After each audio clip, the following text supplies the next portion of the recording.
All right, here we go. So this one is more of kind of a test.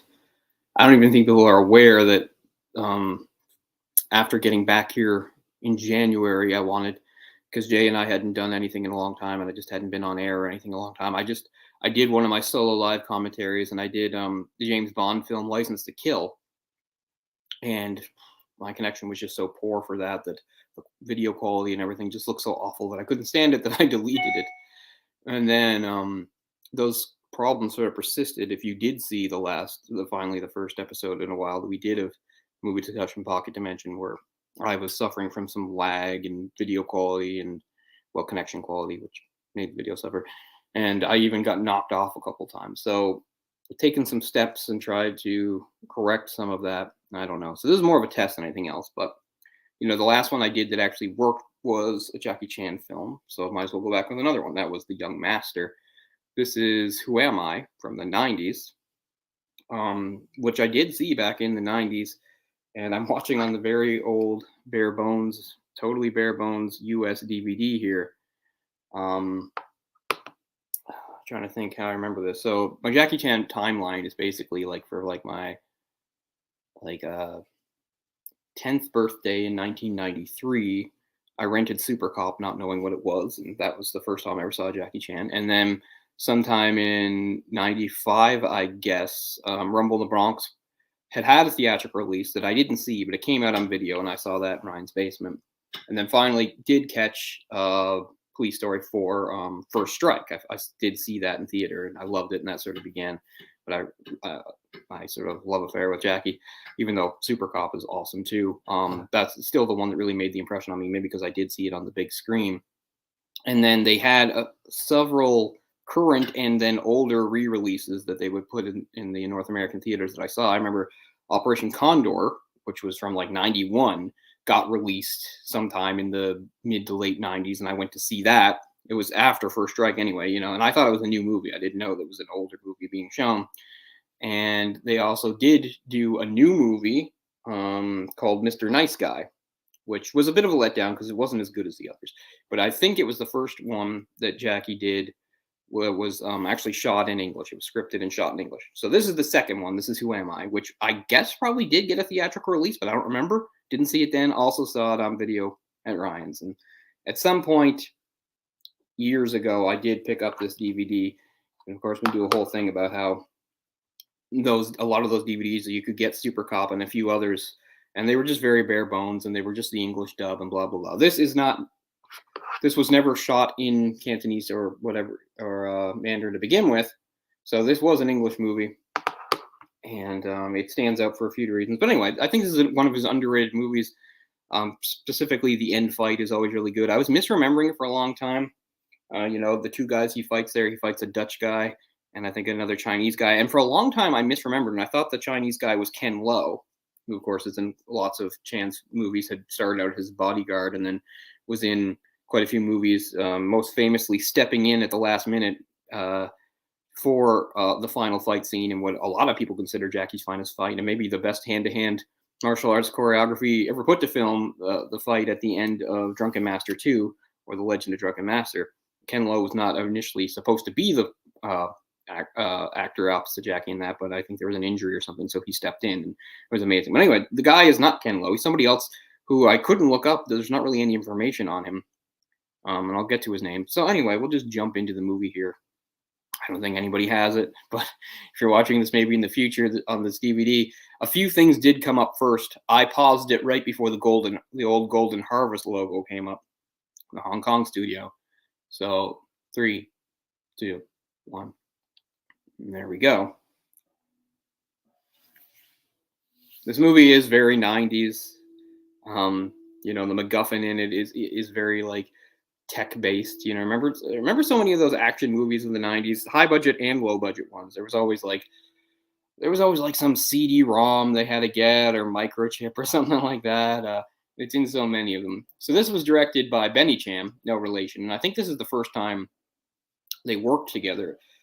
Benny Chan did a lot of great stuff, and unfortunately, he passed away 2 years ago from cancer. He was only 58 years old, so that's pretty sad. But they would work together again. I think they did the Robin B. Hood movie in the 2000s. This is an interesting opening. So yeah, it's like, what is this? They're discovering some sort of weird isotope. I can't even remember. It's been a while. But yeah, you got Mireille and Yamamoto and Michelle Ferre in this. And in Michelle Ferre's case, she wasn't an actress. In fact, and they had already started shooting this movie, or at least getting pre-production ready for this movie before she was cast in it in a major role. She was a journalist, a Japanese journalist, and in fact, she had been the Japanese correspondent for CNN for years. She's of Japanese and French descent, and I guess at some point she was a TV personality a bit too. She had hosted a game show, but Jackie was really impressed when she did an interview for him, I guess for Japanese TV or something like that, and he really liked her, and he encouraged her to audition for the role of this movie, even though she never acted before, and she got the part. Now, that's pretty much all she did, but it's still pretty good. I mean, these movies don't require brilliant acting skills or anything. It's the type of thing where an amateur could jump in, I suppose, but still, it is a leading role. So pretty cool. The other actress was an actress, is an actress, although I haven't really seen the stuff she did. Japanese actress, Mireille Yamamoto. Quick look here. I don't think I've seen stuff she's in. Yeah, she's not. There's not too many movies out there, but she did some TV too. But anyway, she was actually an actress. So those are really the other leads with Jackie's two female leads. Anyway, we've jumped ahead already. I don't need to narrate, but yeah, there's this whole thing about finding some sort of weird isotope. It's almost like the opening is reminiscent of the opening of Jurassic Park, if you can believe it. It's weird as hell. And all these guys in hard hats, and they're down digging something up, and this guy, yeah, it's kind of sci-fi-ish here because it's like some sort of weird element or isotope that doesn't exist in real life, and it's going with some, and it explodes. No, that's too bad. So huge explosion. This reminds me, speaking of like 90s plots, of like when they adapted the Black Suit or Symbiote saga into the 90s Spider-Man thing, there was this whole MacGuffin thing called the Prometheum X, and it was like some weird rock or something that was found on the moon where just a tiny piece could, cause a huge surge of energy, and that was all what was going on surrounding the Black Suit, the symbiote coming back to Earth and merging with Peter. But yeah, the Prometheum X, that was what Kingpin was after, and he hired Rhino and blah, blah, blah. Reminds me a bit of that. So now we got recovery efforts somewhere. I guess this is supposed to be like somewhere in Southern Africa. Maybe it is South Africa, the actual country. I'm not sure. So I think this is, so Jackie's part of here. He's part of some sort of special ops team. And I know that they're from all sorts of different countries, because in a minute, man, my nose, sorry. In a minute, they're all going to like introduce, or they're not. In a minute, there's going to be like a flashback, or in a little while, there's a flashback where they're all introducing themselves to each other, and each guy is like from a different country. So very international here. So yeah, it was an easy stunt for Jackie doing like a rappelling down from the helicopter.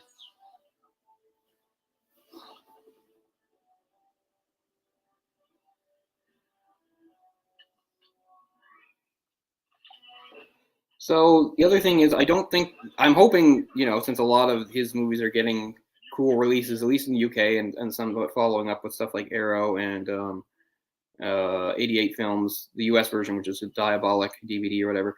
Got a few of those coming.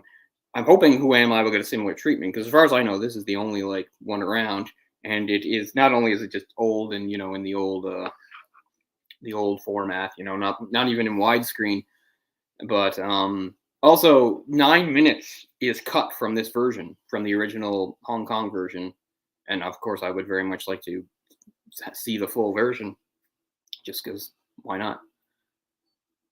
So when I read about it, there's a little bit of information on Wikipedia about that, and it doesn't really explain why the cuts were made. They just were, because they didn't seem to have anything to do with like sensitive content or anything. I guess maybe it was just time issue. I don't know. So this is actually, what was it, TriStar Columbia. So I'm a little confused, because before that, weren't a lot of those movies released either through Canon, like half of them were Canon and the others were Miramax, and this is neither. I kept expecting to see one of those logos. Instead, I get the TriStar Columbia logo. Still seems loud. Let's back it off here. I got subtitles up. There's not many features on this, but at least I can do subtitles. So yeah, this special team has cool kind of neat Non-lethal weaponry. They're shooting these guys with weird sticky stuff and webs. Kind of reminds you again of cartoons I saw in the 90s where they had to scale back the violence. Like Spider-Man, which is one of the worst things about that Spider-Man cartoon, really. Like, I like that. It was a really good Spider-Man cartoon, and it still left this impression on me, and I still like it. But it's too bad that they were censored so heavily. Like, Spider-Man couldn't even really hit people too much. He mostly just sort of swung around and dodged things, and maybe tried to web people up. He barely ever like punched or kicked, which is stupid. And then, of course, it was one thing to have like various things like Silver Sable's guys or Shield agents firing their non-lethal lasers. That's fine, but like literally like ordinary like NYPD cops had guns like that too, which was so stupid. Well, that was the rule, not to have like realistic firearms on it. And so that really dragged that show down. It was still a really good show, and I liked it a lot. But anyway, yeah. So here we're just getting a little exposition about them. Mission's over. Have fun. Okay, you guys are out in like the middle of the wilderness in Africa.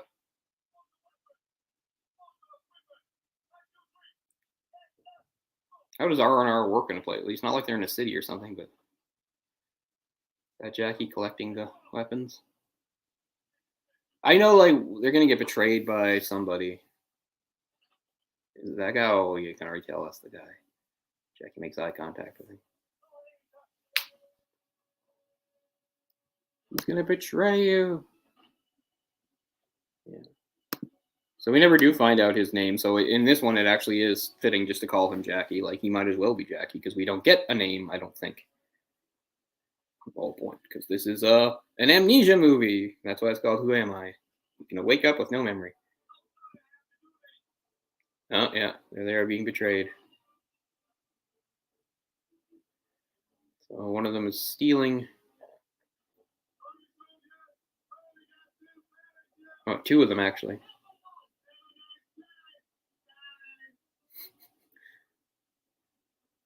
I don't know what. That guy's definitely not American.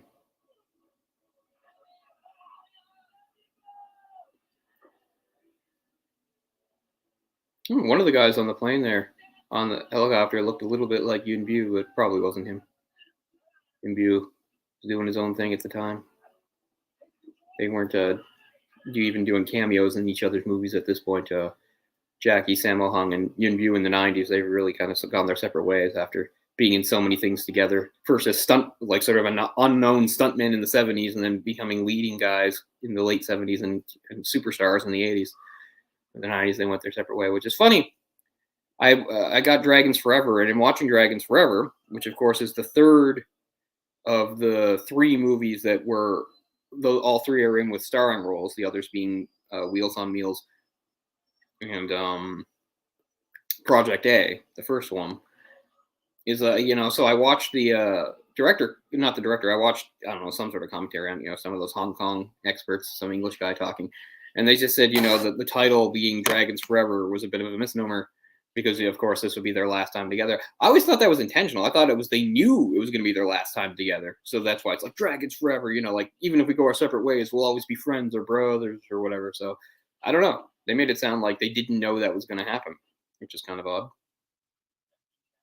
Yeah, they do call him Jackie Chan in this. One of our agents has gone missing. So he really is called Jackie Chan in this.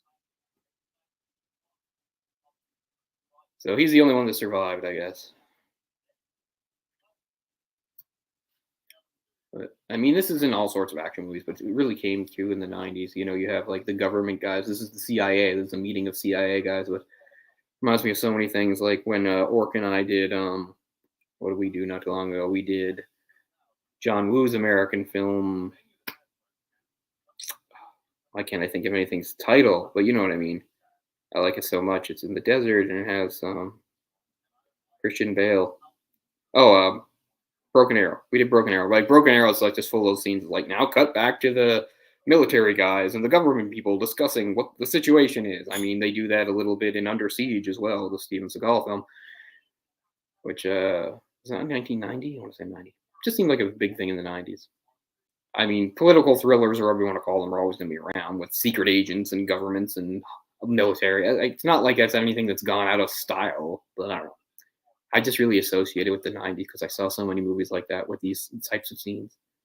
I mean, it would continue on with something like in the 2000s or something like the Jason Bourne movies, which I haven't watched in so long. I really should give them a rewatch, even though I often bring them up as almost like a textbook example of how terribly choreographed fight scenes are done in Hollywood films these days compared to, say, the Hong Kong movies, because it's just so full of cuts and stuff. And I know Jay and I had this conversation 100 times, and you guys are sick of hearing it. But it is kind of funny when you have somebody like Scott Adkins as an assassin fighting against Matt Damon. So they have to cut it in such a way that they look evenly matched. Where, of course, Scott Adkins is like a professional, long-time, brilliant martial artist, and Matt Damon's an actor who's in pretty good shape and could probably learn a punch or kick or two.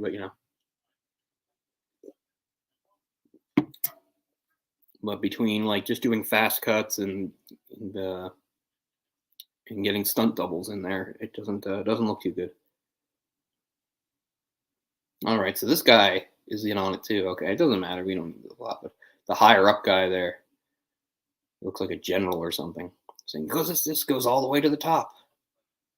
So I know this is what's been most cut from the Hong Kong version. Like I looked up various things. The most material that cut was Jackie's interaction here, staying with the African villagers, because these African villagers help him and nurse him back to health. And obviously, there's a few scenes there. I guess either a scene is cut out or really shortened. There was more of this in the original cut. The end credits of this movie seem to show the the crew literally getting attacked by uh, by some villagers, but I don't know if that's staged or what. We'll see what happens in the credits, since it's been a while since I've seen this. Anyway, these are very friendly villagers. They're welcoming him and helping him.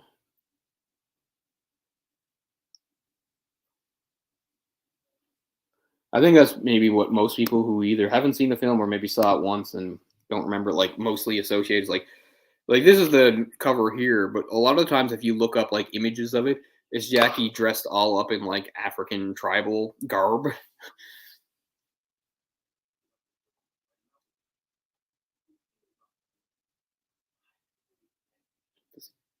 Does anybody speak English?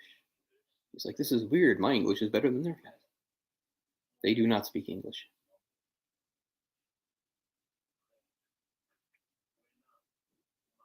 He does not know his name. Yeah. Oh, so that's there. So he says, "Who am?" Yeah. So they think his name is "Who am I?" since they don't speak English. I think that's right. Who am I? Yeah. Right. They're all gonna think his name is "Who am I?" Like, who am I? Well, that's a weird name.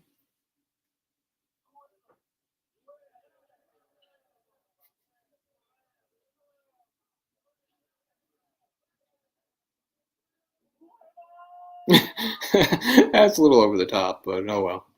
Who am I? Gotta love it.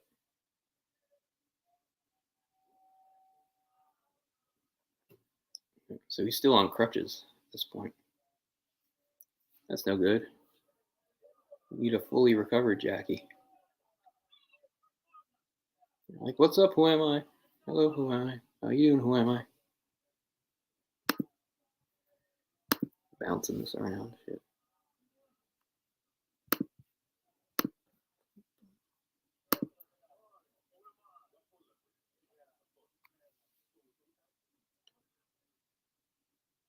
Some of this was shot in the Netherlands too. That's interesting.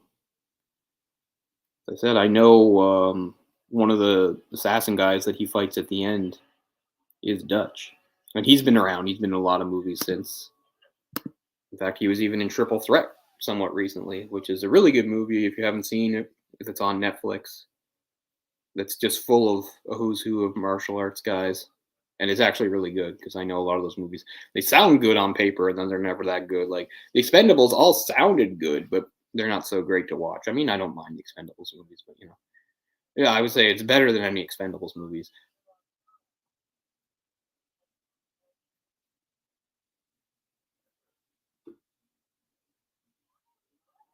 So, do they want to get him just because he's a witness to the theft? I guess probably, which is funny because at this point I don't know if he remembers.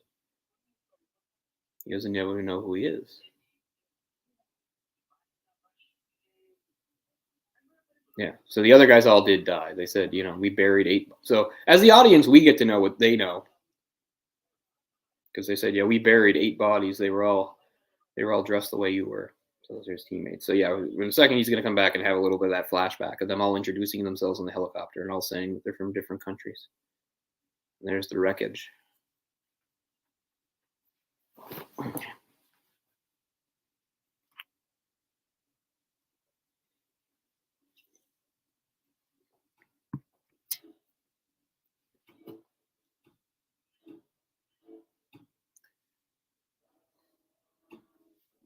Yeah, a little bit of a flashback. For some reason, it's all. I mean, it's pretty normal if you have a flashback that maybe the color has changed. Sometimes it's like sepia or something, but this is all tinged a weird blue. It's kind of odd, but whatever. I don't know what Benny Chan was thinking on that one.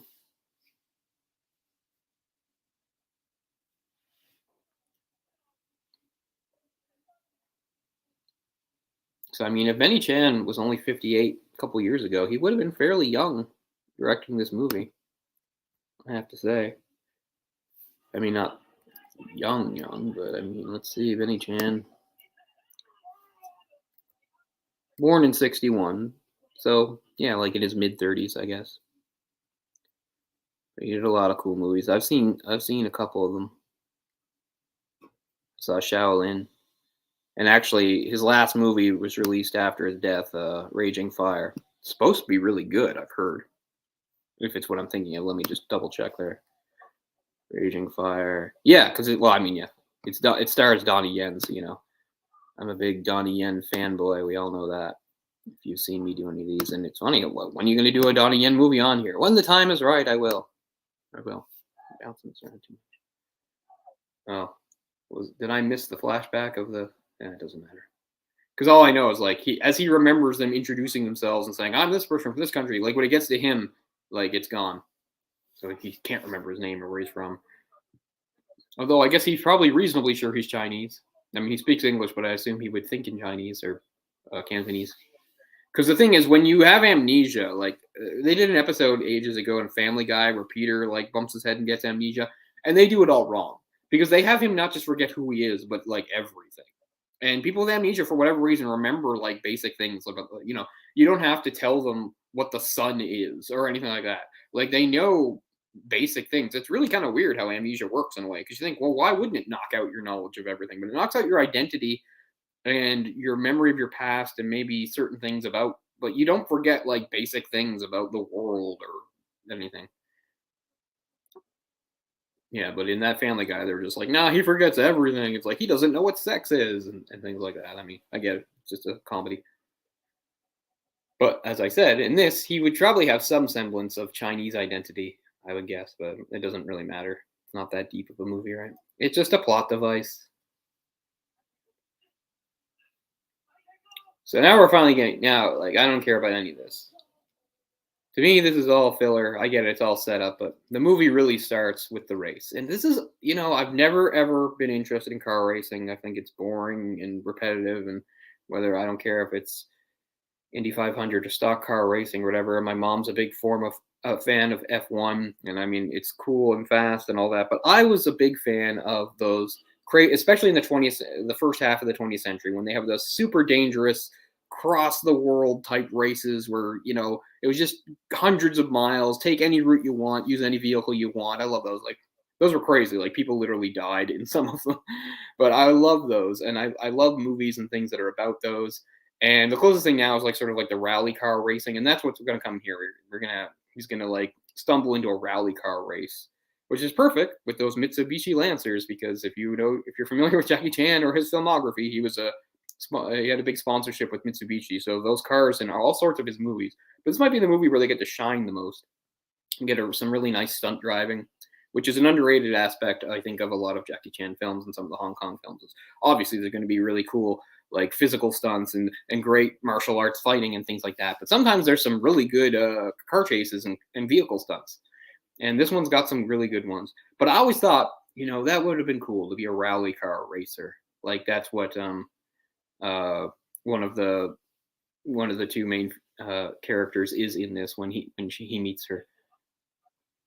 She's and traveling with her partner. I don't know if it's her brother or whatever. But yeah, but I always thought that was so cool, and I liked video games about it too. I remember playing one on like the Sega Saturn a million years ago. It was like a rally thing. I always thought that was cool. I like that kind of racing because you weren't just doing laps. It was going from point A to point B, and I also like the rugged nature of. So here we go. Yeah, so they're out in the rugged. They're broken down or they're missing a tire or something. This would be an odd thing. Imagine you're doing one of these things.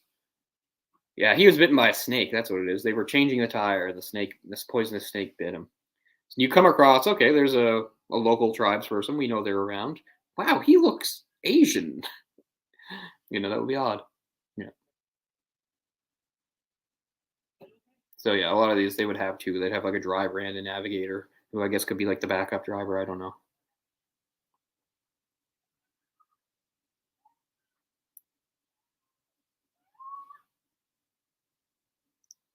So this is Yamamoto, I believe. I shouldn't get the two mixed up.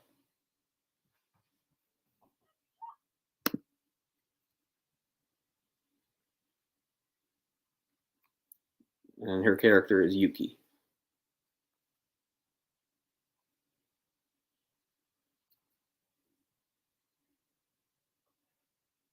He knows how to treat a snake venom bite. Her instinct is to attack him? Okay, it is her brother. Okay, that's her brother.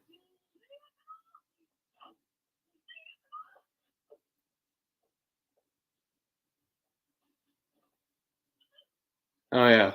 And now there's the bit where he can't speak to her because of the stuff in it. This is a gun. I might have amnesia, but I know that that is not a gun. I get that you're scared, but that's almost kind of racist, right? She thinks she's run into some African tribesman, and she's like, "I have a gun. It's bang bang." She's pointing a flashlight at him.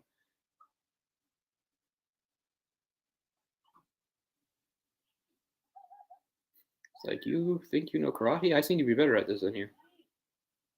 Yeah. So always something where like he can't communicate with her. I mean, he speaks English. He could tell her stuff, but the stuff he's chewing up to treat the poison, it's made his tongue go numb, so he can't speak. Blah, blah, blah. Being hampered in some way is always a big part of Jackie Chan movies. A lot of the times it's like he's like handcuffed or something. This time's a little different. He's hampered because he can't speak to her because his tongue's gone numb.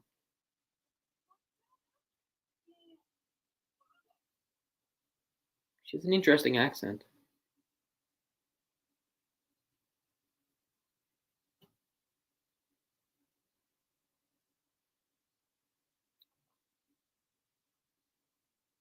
I mean, this isn't the first time like he's had female co-stars in main roles. I mean, the aforementioned Operation Condor. I think there's like three of them. It's Jackie and three women.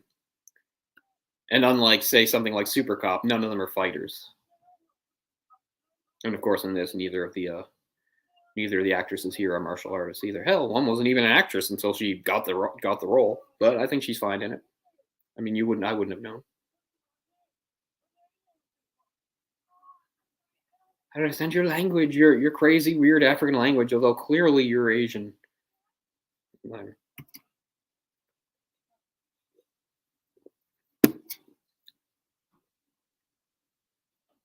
Why is my nose? I must have touched him 1,000 times. He's like, wow, you have good mechanical knowledge for a tribesman. It's kind of like a Jason Bourne thing because he is like a special operative. He would have all sorts of training and background and things and like this, he would not know why. Like he can't remember. It's like, wow, he's really good at changing it higher. And actually, what is he doing here?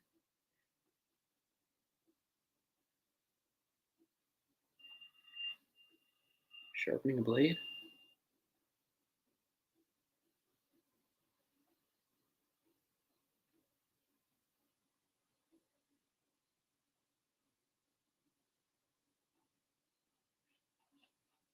Time to try climb a palm tree.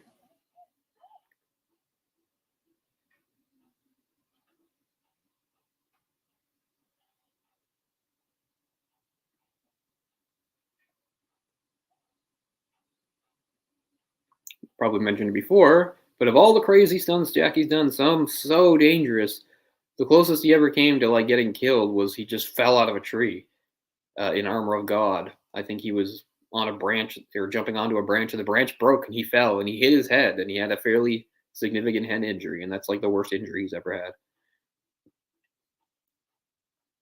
So you never know. When I was like 12 years old, I was down by the brook. There's a brook at the end of my street. Been there a million times. And there was just like a fallen tree or log. I hopped over it and I just landed wrong on my ankle. And then I was on crutches for like 4 weeks. After all the stupid, insane things I had done and would do, you know, where I'd fall from higher heights or jump onto it and land on my feet. And that, all I did was hop over a log. So you never know.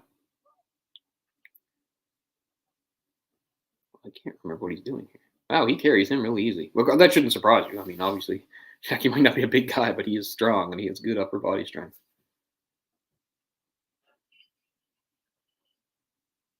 She's pretty lucky, I have to say.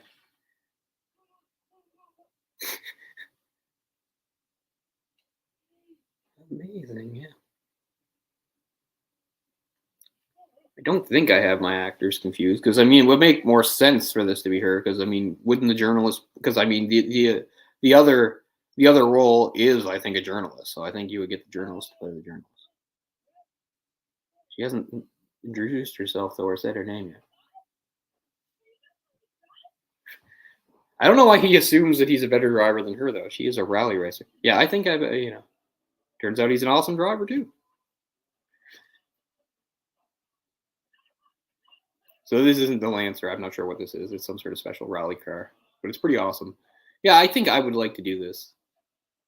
Be in one of those cool cross country races in crazy places in the world. Here, off road. This is an off road race. Where we're going, we don't need roads. Uh-huh.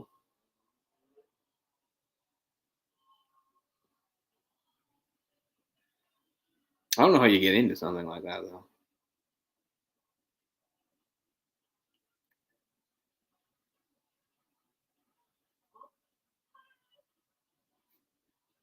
Isn't the guy driving like? Isn't that illegal? He's not in the race. Wow, that guy got so freaked out by it, he flipped his car. See, why are there guys on bikes? Are they part of the race? Maybe it is one of those, like I said, really loose rules. Like you can do a bike if you want. I don't know.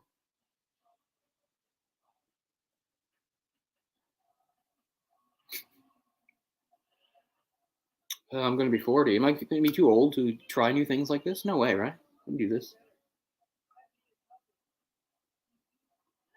Yeah. It's getting a little old. Jackie still can't speak.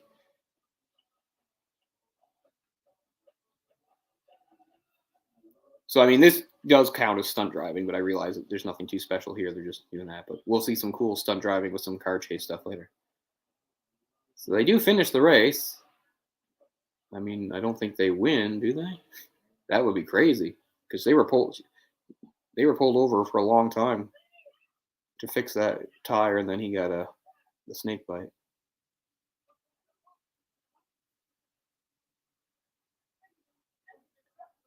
Yeah, it is Mitsubishi. You can even see there. Yeah, well, I mean, I should assume, but not a Lancer probably, or maybe it is. Maybe it's a heavily modified one. I don't know.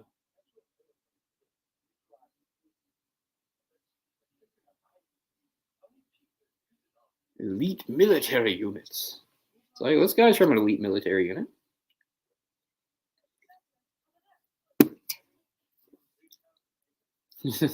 Everybody assumes he's a native, even though he so obviously looks Asian. I mean, I get it. He's dressed like a native, but how common is it for? Never mind. I gotta stop picking apart the logic in a movie like this.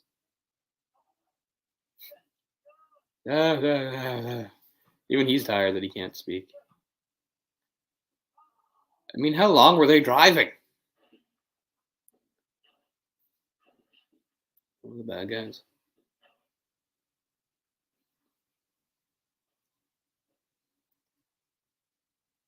It's 1998, so having a cell phone like that is pretty badass. It shows that he's a high roller. You know what I mean?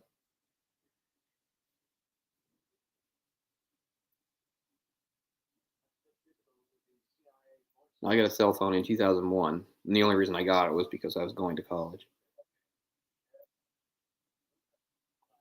And those little heavy brick phone things. It's funny, I forget so many phones in between, but I remember that one because I guess it was my first phone. So you remember your first phone? No screen, nothing to. Ah, so here's our other.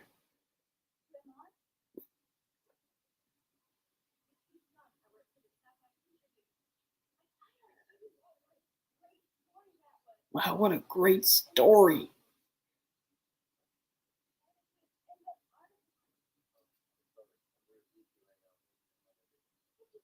So yeah, we this really jumps ahead. I think there is a scene, like I said, in the cut scenes where he actually manages to explain his situation a little bit better to Yuki. Here we just jump ahead. He's there. He's all dressed, and everybody knows that. We've jumped over quite a bit into this scene because she's like, "I've heard all about you. You're some weirdo with amnesia. You don't know who you are, but you're a hero." Well, they give him some nice clothes.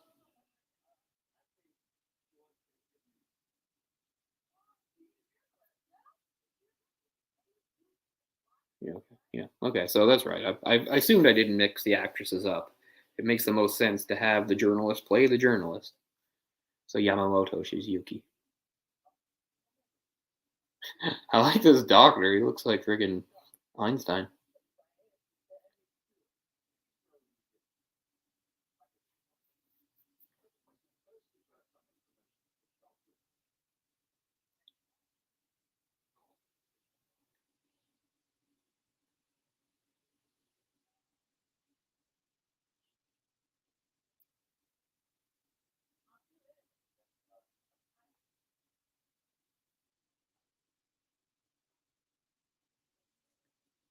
These good guys or bad guys looking for him? Probably bad guys, right?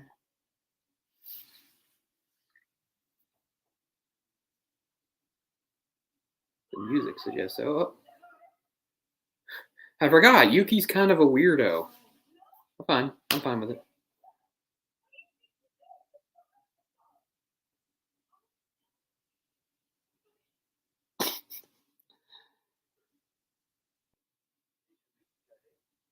I mean, I like the casting though. I mean, she's not like classically. She's cute, but she's not classically beautiful or anything. It's not just like that.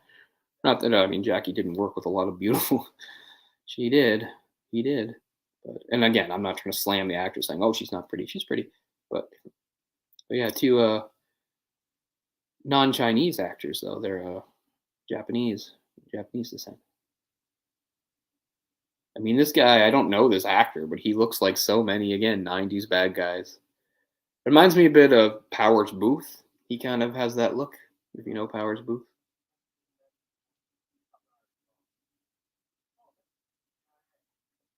Yeah, he is CIA, but he's crooked CIA. I'm the one who set up your team and almost got you killed.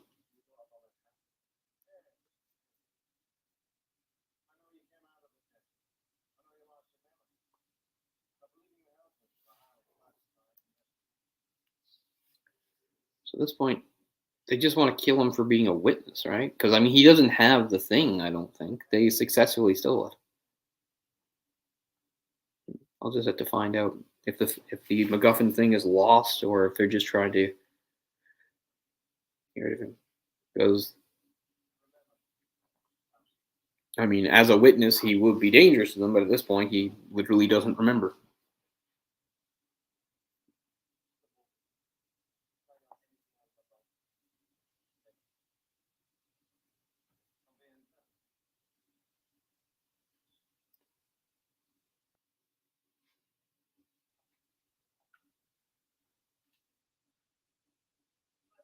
Just past 35 minutes there, 35-minute mark for those keeping score.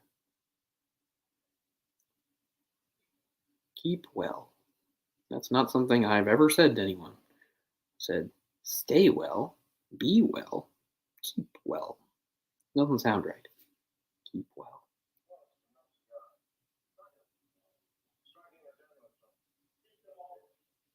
Oh, so he's lying to them? So he knows that he was on the team, but he's telling them that, oh no, that's not the guy. You're playing quite the dangerous game, Morgan.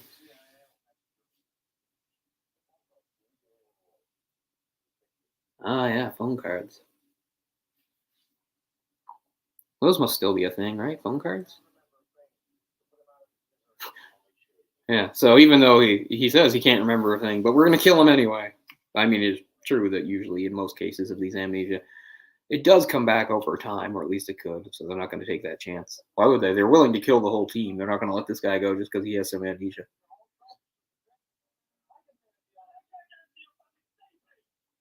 Here's another big trope. All right, scientists, I don't care how dangerous this crazy thing is. We're going to threaten you, and you're going to make it work for us. We don't care about your ethics or your safety concerns.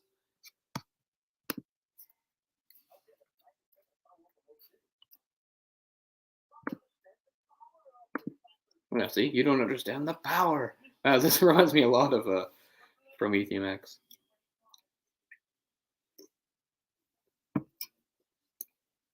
Always have the impatient bad guys who are like, I don't care if it's dangerous, just do it. So I don't know, they're testing it, I don't know. Causing a power outage, power surge in the area. Jackie's hair is really lame in this. That was usually Sammo Hung's thing. Like, I think that was part of like his character in most movies. So he was just like, so I guess Sammo Hung always had to go through life with like the lamest looking haircuts because it was just part of making his characters endearing, I guess, kind of innocent. Oh, look, it blew up.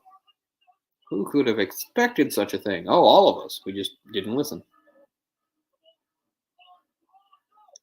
Don't abort. Keep going, says angry, dyed blonde hair henchman.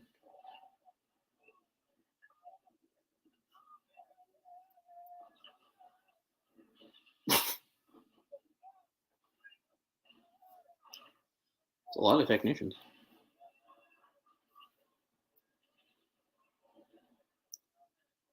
Nice pyrotechnics there. Some really weak 90s CGI of the element bouncing around. Yeah, this explosion is really going on for a while.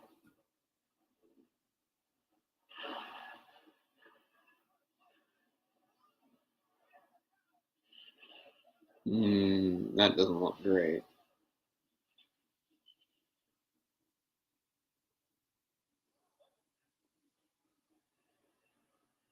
At least hospitals have like what big crazy generators, so when the power goes out, they can keep going at least for a while.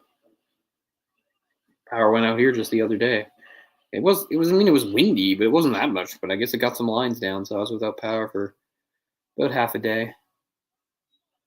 But I live right by the hospital. You can see the hospital's still fine.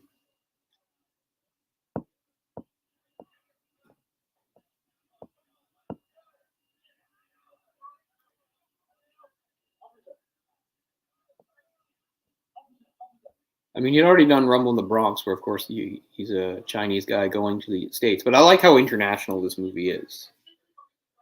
They're in Africa, but there's people from all sorts of different places.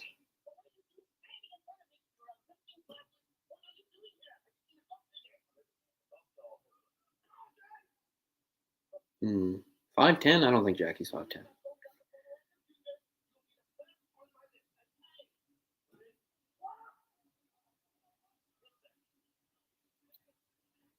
I think he might be my height. I'm 5'8". I think he might be 5'8". Sometimes I lie and say I'm 5'9", but 5'8". That's why it's interesting when you see him fight guys like Benny Urquidez. Like Benny Urquidez is only 5'6". Like Jackie was actually bigger than him. And then there's the Australian guy, Brad. What's his name? I'll have to look him up later.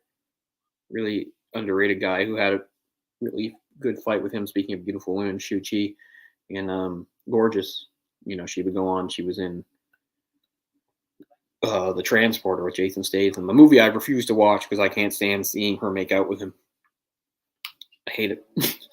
But anyway, Brad Allen, by the way, passed away a few years ago. It was only in his 40s. But anyway, phenomenal martial artist.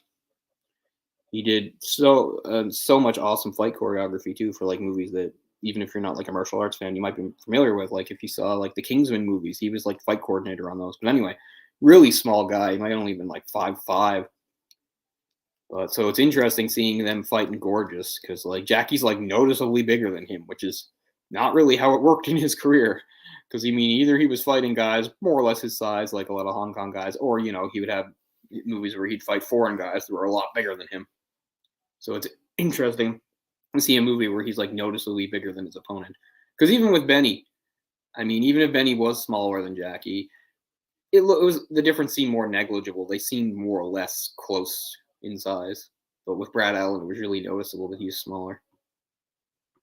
Australian guy, really awesome martial artist. Gone way too soon. I'm not sure what the circumstances were or how he died, but it sucks. Okay, so now who's picked him up? Are these the bad guys?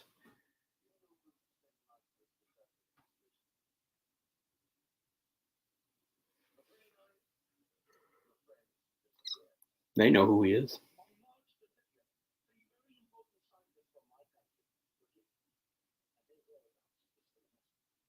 Your country. What is your country? And who are you? Um, I missed who these guys are.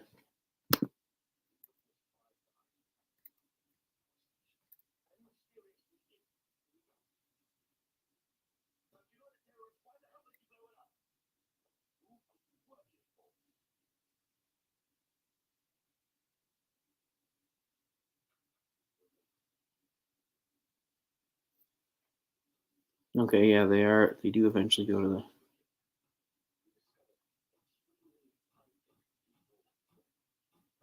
So they're in Johannesburg right now. So who are these guys? Because these guys are interrogating him. They're not just assassins. Because I know Morgan is going to just send assassins after him. But who are these guys?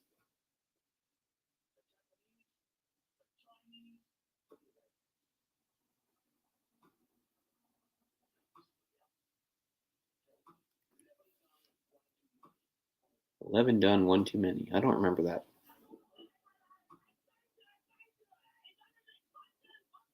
Oh, there's the guy saying this. Russian, Israel, Germany,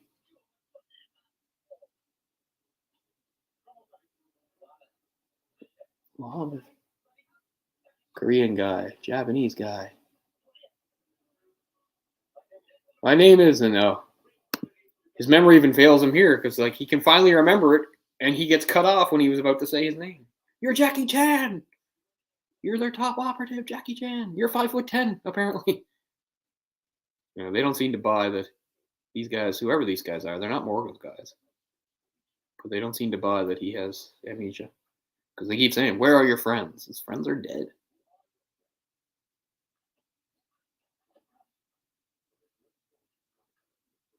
There's no point because they're already dead. You ain't smelled nothing yet. There's some really odd turns of phrase in this movie, considering this is actually English and not just a strange translation. Like these are the lines they're saying. Yet another scene where poor Jackie is in handcuffs of sorts while people beat up on him. Except he doesn't seem ready to fight back in this one.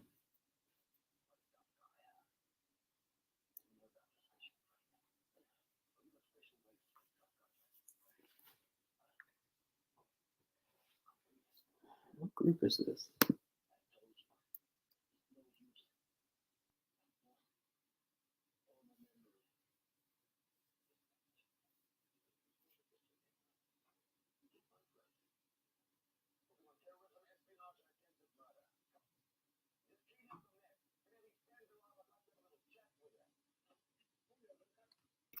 Okay, so the journalist he met is named Christine. So you've got Christine and Yuki. There, now we have some standard. And we haven't actually had a fight scene yet. And this is sort of one of those restrained Jackie fight scenes. Flip, knocking chairs around. Throws a good kick in there, though. But these can't just be the guys Morgan sent, because they're talking about my country, and Morgan's a crooked CIA guy. Morgan doesn't want info, he just wants him dead. So I'm not sure who these guys are. I looked it up on Wikipedia, and it seems to gloss over this scene entirely. You want to come up, Cammy? Come here, get on camera. Wednesday did camera a lot. No? Okay. See if Cammy does a Cammy cameo. She's got her ball. That ball belonged to Sasha and Sydney, but she loved it so much that we took it with us. Just a red and white ball. It's not like a solid, bouncy ball. It's like a fuzzy kind of ball. And she loves it. Trying to teach her to fetch. She almost gets it. She's smart. I know she can be taught things. Anyway, back to Jackie here. Gonna do time for a nice stunt.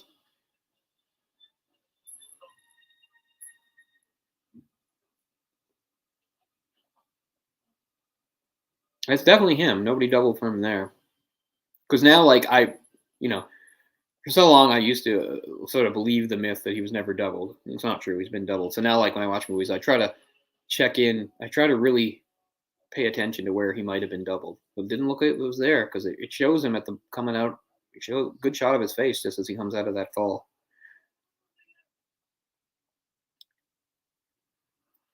And again, why double for Jackie? That always had really good reasons. Maybe he was injured or maybe, something like that. It's not like, oh, he's a big fraud. He didn't do anything. He did plenty. Trust me, he's a legend. He did tons of insane stunts, and you can see him doing it. But it's not true that he was never doubled. Sometimes there were stunt doubles.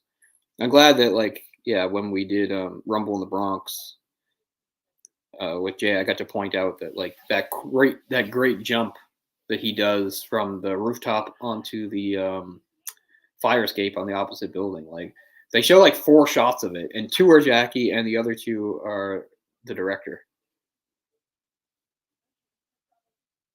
which makes it pretty unique. Most of the time, directors don't do stunts in their own movies, but Hong Kong, what are you gonna? So he's willingly come to Christine, or did he just bump into her by accident? I don't know.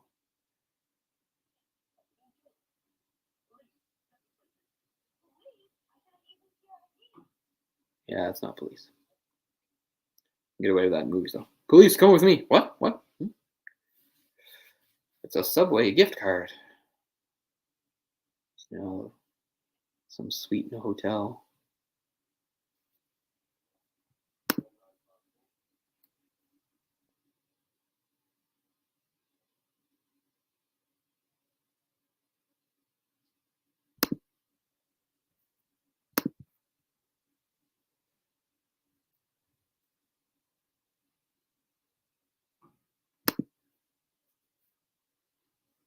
Yeah, that guy's not a bad guy at all with his badass long coat. I mean, yeah, I guess The Matrix really popularized that, but didn't mean it didn't show up in other movies. Obviously, they did.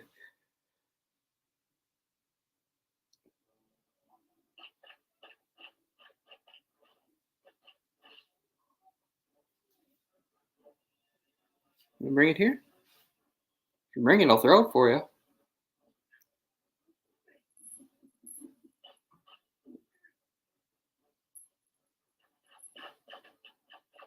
He never got out of the handcuffs.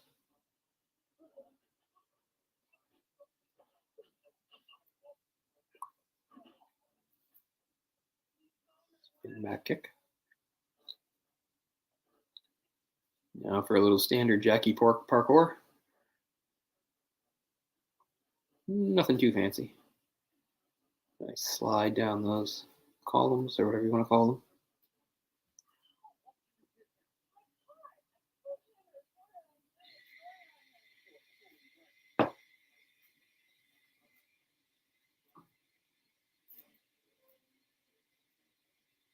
Nice.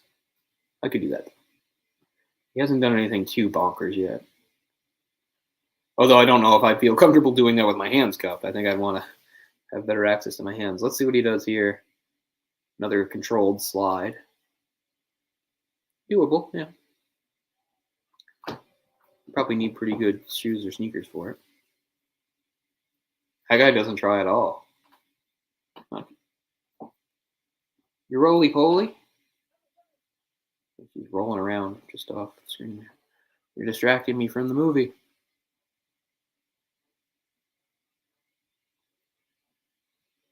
Now Christine gets handcuffed to the car. Man, his hair looks so stupid. I know it's a really stupid thing for me to focus on, but I'm actually distracted. You're making a lot of noise. Noisy pusha.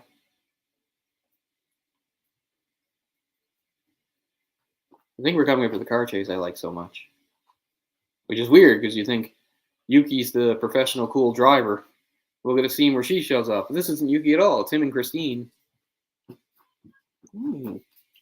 Yeah, she's really having fun with her ball. Oh no, here comes Yuki, so she's with them too. Come on, let Yuki show her stuff.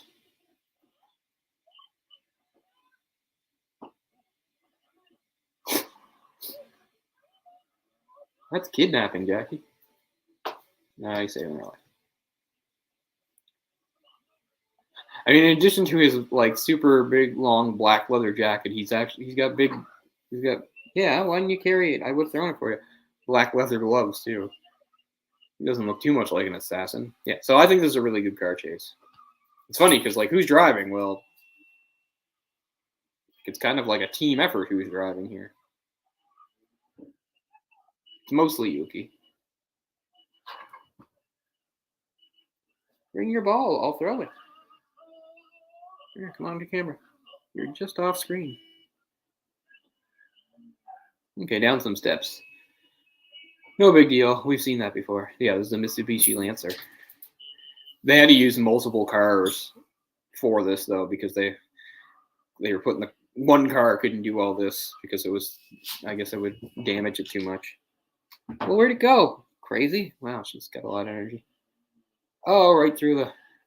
That's standard in any sort of car chase. You have to slam into a fruit stand and send apples or oranges or whatever flying. I'm always saying, please let me drive. Yuki's a good driver. She's a pro. I gotta charge this controller. Don't touch this cord, crazy pants. If you have energy, spend it over there.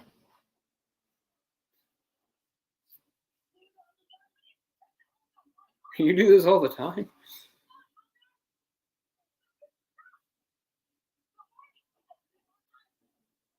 She knows how to get out of gravel or whatever.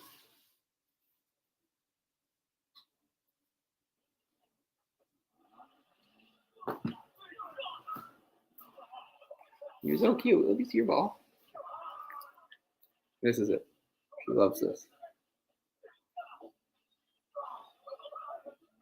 Go. That's a great sound effect. Sounds like some sort of weird Popeye impression. Just spitting gravel at them all. Yuki's got skills, see? And they've got BMWs. Like smallish BMWs. But you came up, but you forgot the ball.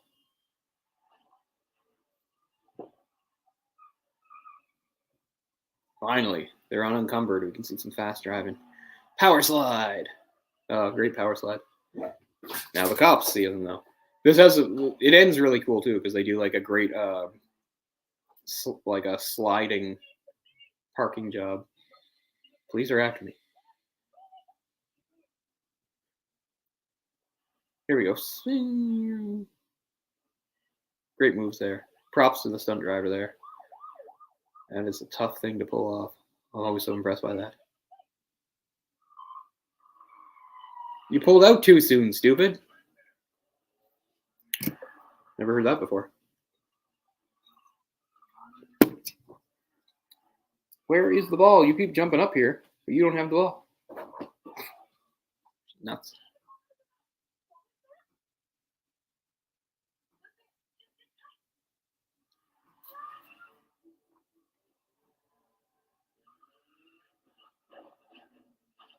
That's pretty awesome.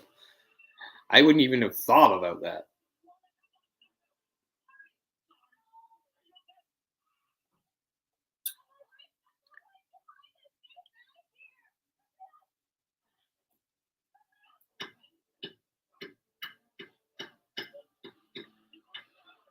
It was pretty creative. I can't describe it. You'll just have to see it. Car's right on the side. But there, they got it back. Oh, some carfu there, smacking them.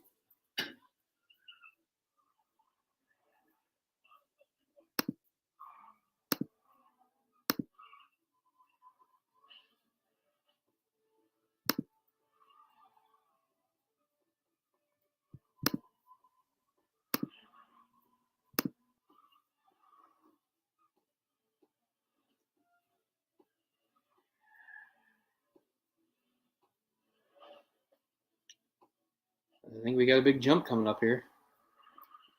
Let's see. That guy's face was amazing. Oh, it was like half a second, but it was great. I got to give that actor credit for the look on his face there.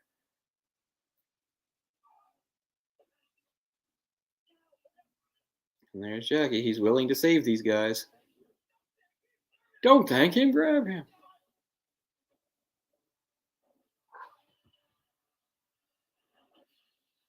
Come here. Come here, Pusha. You know that worked out. You didn't have to kill anybody, but you got rid of their car.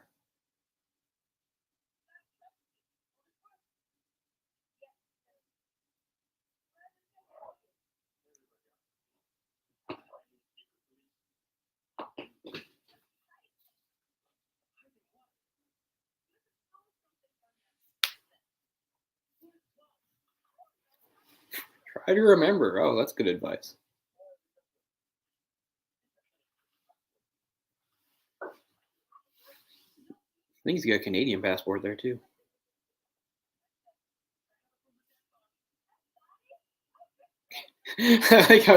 Yuki, the non-reporter, is so excited about that dead body. What a great story! Usually, you'd expect the reporter to have that line, not the rally car driver. But then again, how many movies have rally car drivers where that's not even really part of the plot? I think this is it.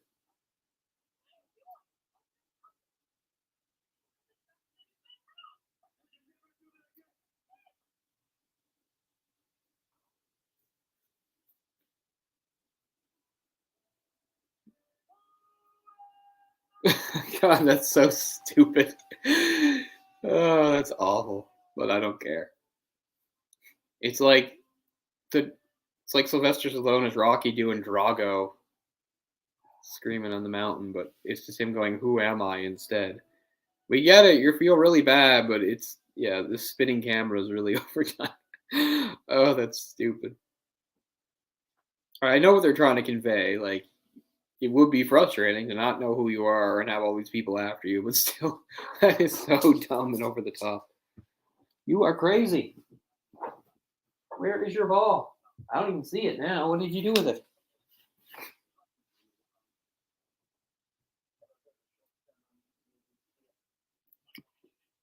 What do you want me to do? You're supposed to kill him. Oh, right. Okay.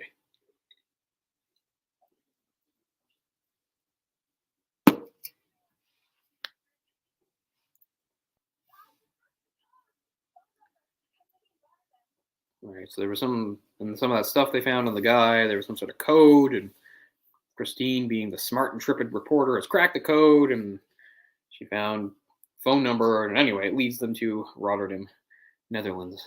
So that's where we're gonna go. I don't know why Yuki would go. What? You are insane. What are you doing? There's nothing down there. I don't even know. You're acting like you're chasing something, but there isn't anything to chase. Ugh. It's just been so long, I guess. I had Wednesday for so many years. It was so long ago when she was a kitten. It's not like I don't remember it, but I guess there was a lot I forgot and took for granted. Camille's a bit older when I got her. She's not quite a year, but she's older than most of the kittens I was looking at. She's not like a tiny thing, only a few months old. I'd say she's at least 8 or 9 months old. That doesn't mean she's not crazy.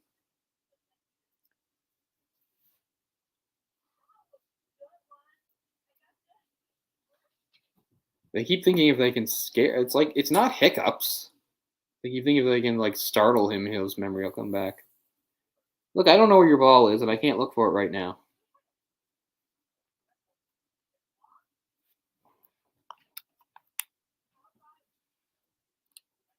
So right now, I had to plug in my controller.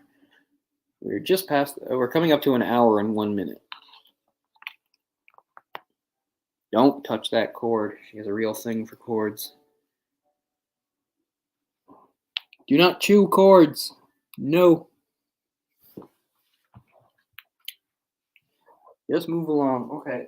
Since you got me to move, let's see if we can find out what you do with your ball. You knocked it under here. Oh no, this is the other one. Anyway. I thought I found the ball. I found her backup ball. Hopefully that'll keep her occupied.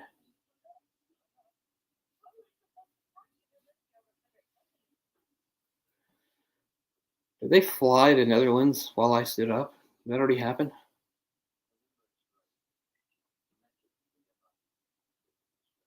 Yeah, I guess they're already in the Netherlands because he's talking about a restaurant that they're in.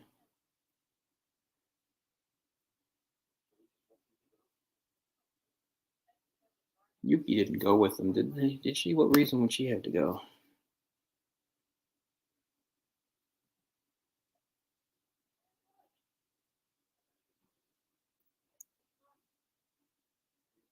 Yeah, they left Yuki behind, but I'm sure she pops up again later, so we'll see.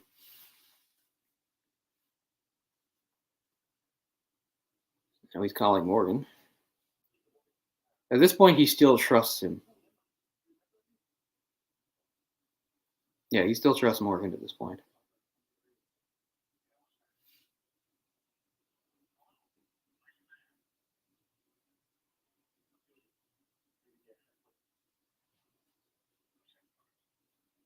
People trying to kill me.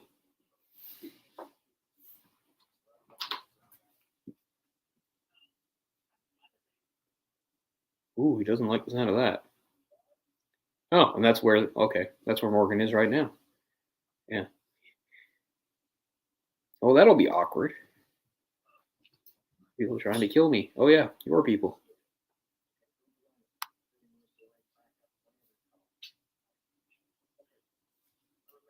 Yeah, so he still trusts him at this point.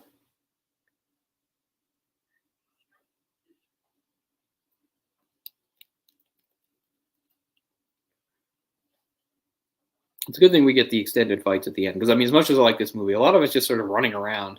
We don't really get extended fights scenes. I mean, it's good. You don't want to just have a bunch of the movies to be repetitive. I like that this movie stands out. It has its own identity. I like the rally car stuff. I like the stunt driving. The whole Prometheum X type angle is kind of weird. Some sort of alien compound that everybody's after. Okay, whatever. You have to have some sort of MacGuffin to move the plot around. Some reason why this CIA guy would betray everybody. Sure. Corrupt CIA agent is such a. Yeah, you like that. That one's a little more ball like. That one actually bounces and rolls more. So she likes that. If you knocked it way under there again, though, I can't get it for you again. Gonna see this through. Micro cassette player.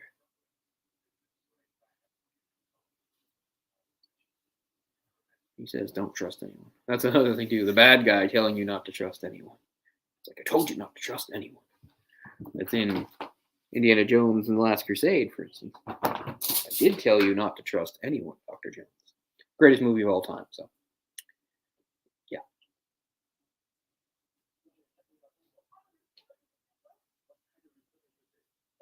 Yeah, see, she's not really a reporter. I remember this too. It's like, what kind of reporter will use this bug? Yeah. I think she's an agent too. And we knew all along that was a wig. You ain't no reporter. Or, oh, it's not a wig? It's just the way she was wearing her hair. Okay. My bad there. I thought she actually was wearing a wig. But anyway, yeah. I remember now that she's not a reporter. She's some sort of agent too. Posing as a reporter to, I don't know, keep an eye on him, get information from him. I don't know. You are nuts. Be careful with those claws. Wednesday didn't have front claws. But nowadays in Nova Scotia, you can't declaw cats, which is fine. I mean, I understand the argument against it and everything, but I don't think You know, our first four cats, Leia, Wednesday, Simon, and Sasha. Sasha's the last one.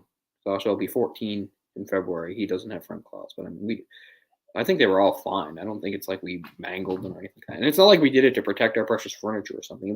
It was for Vicky's sake, our dog, just in case, worried about her getting hit in the eye or something. But I mean, we've adjusted to it. I mean, Theo's an enormous tabby, and he has big claws, but he's very good about them. But she's still kind of destructive with hers. She is just flying around like an idiot.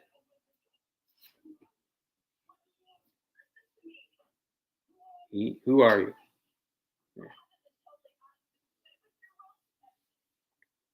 She's also CIA. Well, why should I trust you? The main bad guy's on the CIA, for God's sakes.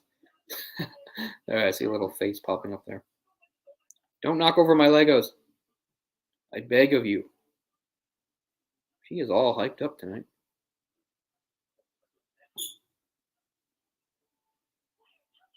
It's already after 1. I started this later than I should have. Oh well. Gotta see it through.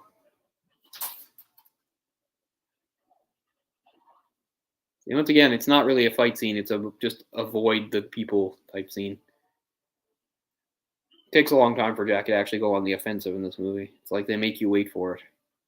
So right now he's just running away from people. That's some interesting architecture. I mean, Netherlands, I get it. Wow, that is really cool. I cannot describe it to you. You'll just have to see for yourself. I'll have to look up those buildings. Those are really awesome.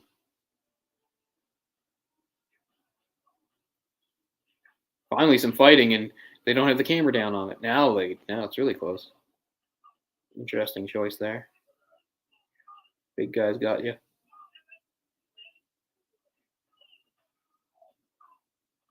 Oh, that hurts. Right in the ribs.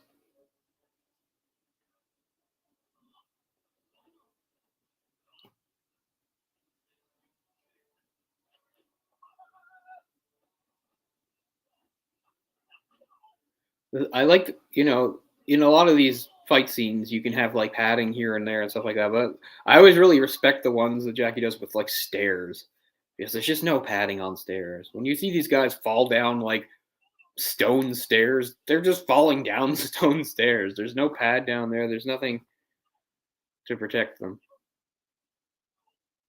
unless they're wearing padding, and it doesn't look like they are. I mean, sometimes in some movies you can tell that they're wearing padding here and there. Oh, I remember this. There's a Bichon Frise. That's the kind of dog Vicky was. Wonderful dogs. I wonder if this was like one of his like things that was inspired by like Charlie Chaplin and Buster Keaton. This almost has sort of like a silent film energy to it. This whole thing about, oh yeah, the clogs. What are the Dutch known for? Their wooden shoes.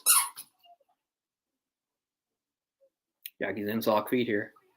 Sock feet is how we always said it. I know it sounds kind of silly, but instead of saying in your socks or not wearing shoes, we would say he's in sock. I would say, like right now, I'm in my sock feet. I don't know if that's how other people speak. Oh, my aunt came back from Timbuktu. She brought with her a wooden shoe. Man, how do you fake this? Those are so heavy and sharp. Imagine getting hit by those. That guy takes it right in the head. You know the shoes I'm talking about, those like weird clog things.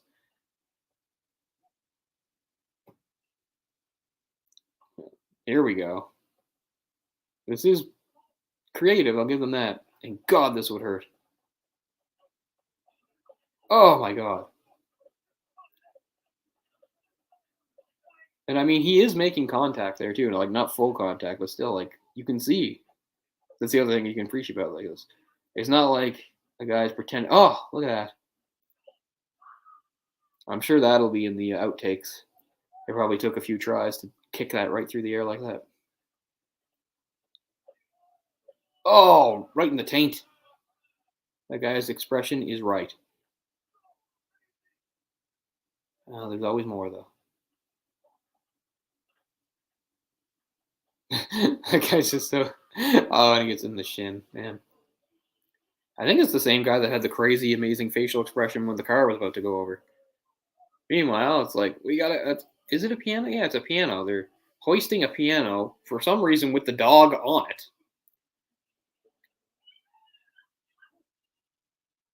There's obviously, oh no, is it? Maybe it's not a Bichon. Oh well, it makes me think it's very similar to a Bichon. I think. Yeah, I think it's a B. Yeah, I think that's a Bichon.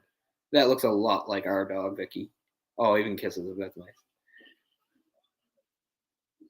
You knew the piano was still coming down. Yeah, you can see all that shot that that's not an actual dog. If it's a doll, definitely a doll there. Like, oh man, spinning around. It's like doll, doll, dog, dog, no doll. But yeah, that's a Bichon for sure. Oh, I love Bichons. I know I'm biased because I grew up. Those are my dogs too, Bichons. But I mean, I love all dogs. Like some people like seem to prefer certain brands, breeds, or they. I know Orc says he doesn't really like certain dogs. I mean, I love all dogs. I don't care what. I think all dogs are great. I don't favor them. And someday I'll have a dog of my own again. But the life I live right now, it wouldn't be good for a dog. Even though for the last few years, because when I first moved to this building, dogs weren't allowed in the building at all. But over the years, they changed that. And some of the people live in this building, like they'll have like 2 or 3 big dogs. I mean, that's not a good life for a dog in an apartment like this. I couldn't do it, having to run out and take them out for walks all the time. There's no way. So that's why a cat is a much better companion for me in this life. She's getting ready to spring again. He says he's on his way to Rotterdam. He's already in Rotterdam. He's the bad guy. Oh my god.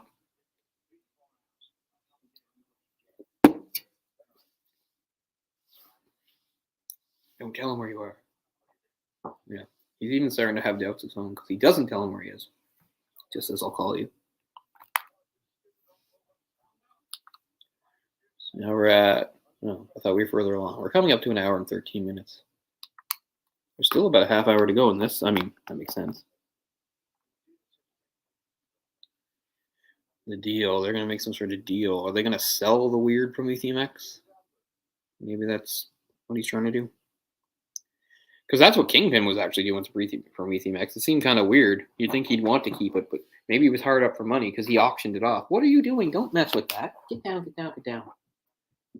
Honestly, why? It's been a while since I've seen you so wound up. When I'm actually doing something and can't come over and play with you. Eesh. What are you doing? I should take out the laser pointer and really make you go nuts. No, we're not doing that. She knows what it is too. Like she knows that does it. No, we're not doing that. You're already spending yourself like crazy. Remember our tabby Theo, he's 4 years old now, but he was a bit younger. Like he could totally wear himself out playing. Like he just, I don't know. He would just go until he dropped. I don't want that to happen to you. Come here. Do you want to get on camera? You've been all around it. You've stolen my attention. Anybody, the whole half of this, instead of me talking about Jackie Chan, is talking about you, and you won't even appear on camera. You're just flying around the room. Anyway, what have I missed here? I don't even know how he wound up in this situation. He's in a garbage chute. But there's another thing that separates him from a lot of action stars and martial arts stars is like he's always willing to like put himself in undignified positions. I mean, yeah, sure. It's one thing that, yeah, you'll have what's his name? Bruce Willis. He's okay climbing through the air vents in Die Hard. But like a lot of the stuff that Jackie just came through a garbage chute. Like I don't know if you'd see Bruce Willis doing that. And then go with his hands. I mean, it's a different vibe. It's a different thing.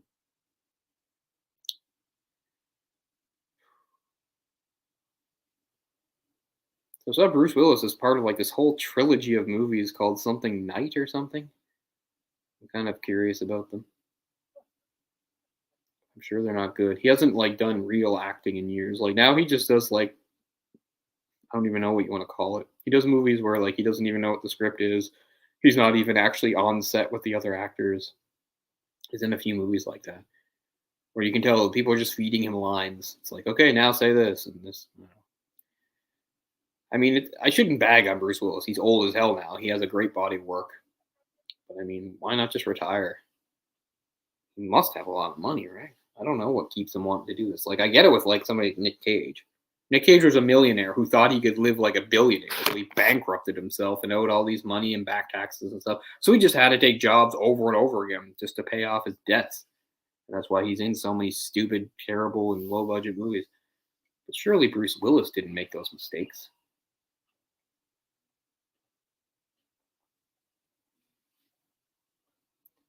I don't know. It's not my business if actors want to like keep acting well into. It's not like if you're old you can't act. I mean, plenty of actors have really had some of their best roles in their old age. So but I guess it's always different when you're looking at an action star, somebody who's known for action. And Bruce Willis, it's kind of unfair because I mean, yeah, he's known for action, but he did plenty of like dramatic roles too. So it's a little bit different. Sure, Bruce Willis can be mentioned in the same sentences like an Arnold Schwarzenegger or a Stallone or a Van Damme, but he is a little different from them. He's a little higher profile as far as like dramatic acting goes. Although Stallone, of course, had his moments, mostly Rocky. All right, so this is all to infiltrate the building. Where he's finally going to find out that they've sort of set him up. There's Morgan. Yeah, so what? They're going to auction. Are they going to sell? Not auction, but sell the thing. Nice building. I can see why they decided to go to Rotterdam because it has interesting architecture. Maybe that's why they wrote the script this way. They wanted to put Jack in environments like this. That's really cool. I could do that, but could I do it that quickly and nimbly? No. And it would probably take maybe a couple tries. Although, again, it might have taken him a couple tries in real life. Still, I mean, I'm going to be 40. I still think I'm in pretty good shape. I feel like I can do still everything. I definitely have reached the age where if I exert myself, I really can feel it like the day after, but I don't mind. I mean, during COVID, I've done almost no exercise. I mean, not none, but I mean, I used to train in Muay Thai and Taekwondo. I haven't done that in over 2 years, and I haven't gone running since the summer. I try to get a routine where I just do, short little things. I walk every day, so I'm more active than a lot of people just because I'm always walking. But still, I had a routine where I was doing push-ups and planks and sit-ups and squats and things like that. But I can never be consistent with it. I mean, consistency is the hardest thing for me my entire life because I don't do anything consistently. Like the life you live, you probably wake up around the same time every day, and then you go to work, and you get home around the same time every day. You go to bed around the same time every day. You eat your meals around the same times every day. I don't do any of that.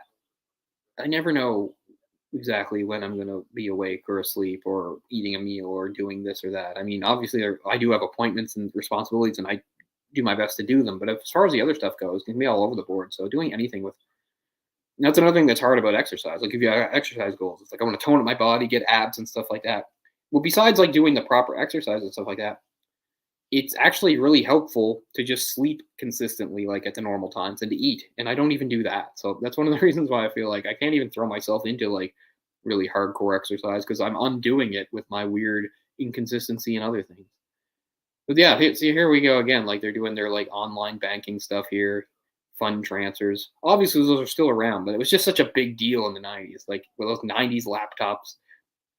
I love the bad guy here with the fedora and the cigar. Yeah. So they're selling him the Prometheum X thing, I guess. To do. They're doing a big time money transfer through Eurasia Bank. Is Eurasia Bank a real bank or to make it up? I don't know. I know nothing about the world of finance and economics and stuff. If there's anything I have like zero interest in, it's that.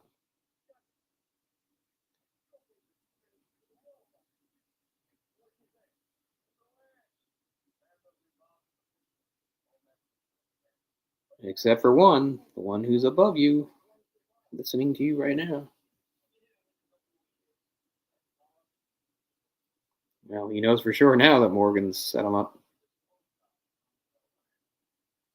He's stealing the disc. There, the disc. We need the disc. How many times they say that in those '90s thrillers? Get a hold of that disc.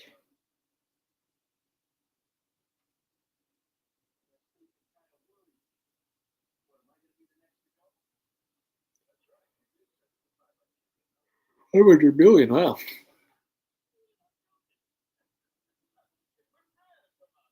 Armano, he's the buyer. Man in the black hat. We're friends. Yeah, I guess so.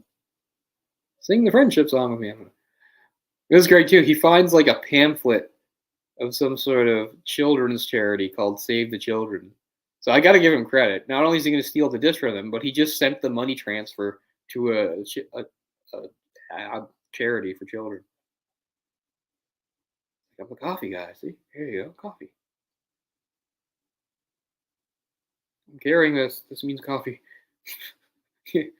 I do like his expressions. Like, this is working out better than I expected. I'm just carrying the coffee, and they automatically think I'm the coffee guy here. So follow the dress code, slob.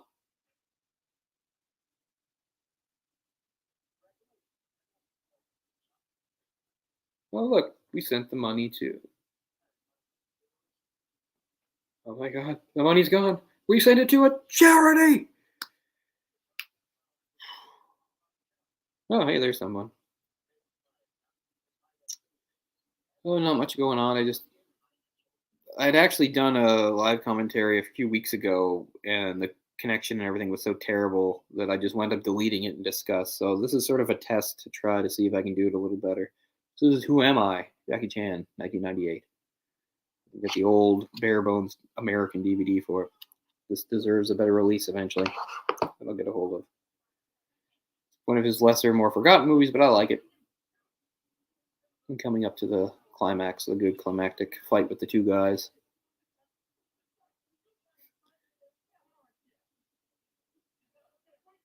It's a setup.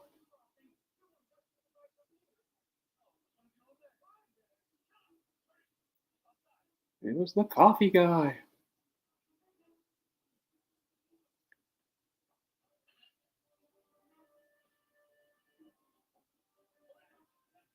Oh, you know it. That's good. I'm mostly used to people saying, I don't really remember that one. But yeah. But yeah, it's a good one. I think it stands out as a little bit unique amongst them. Some of the stunt driving stuff. And save the children. I hate the children. It's weird, as I was saying earlier on, the two guys he fights at the end, like one of them's a Dutch guy, Ron Smorenberg. The other guy is somebody named Quan Young, and I can't find anything about him. And for years, I did not know that was Quan Young, and I thought it was Ken Lo. Of course, I've done lots of movies with Jackie, but it's not Ken Lo. But he reminds me of him because he's sort of like a lanky guy who's got really, really fluid kicks and really long legs.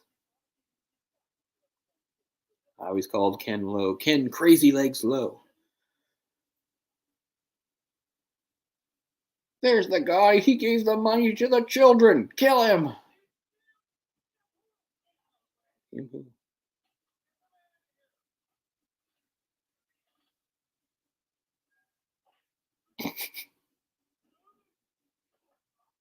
That's obvious stunt person in wig. Can't make an old guy like that fall.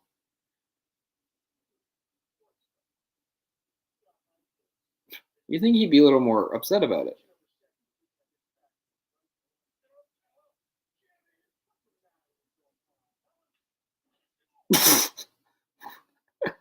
I forgot.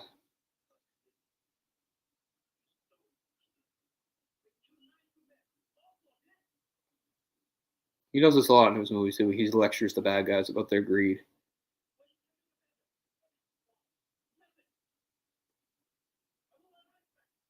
Okay, that's definitely not his real legs, right? There's no way they got that guy into a full splits. Yeah, see that angle, definitely not him.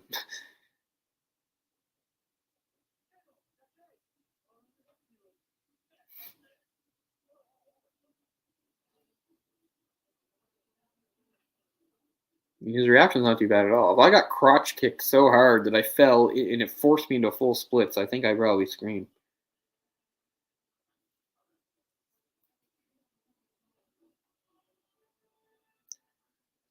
But yeah, I feel bad about the one I deleted. It was License to Kill, which I always thought is one of the underrated Bond ones.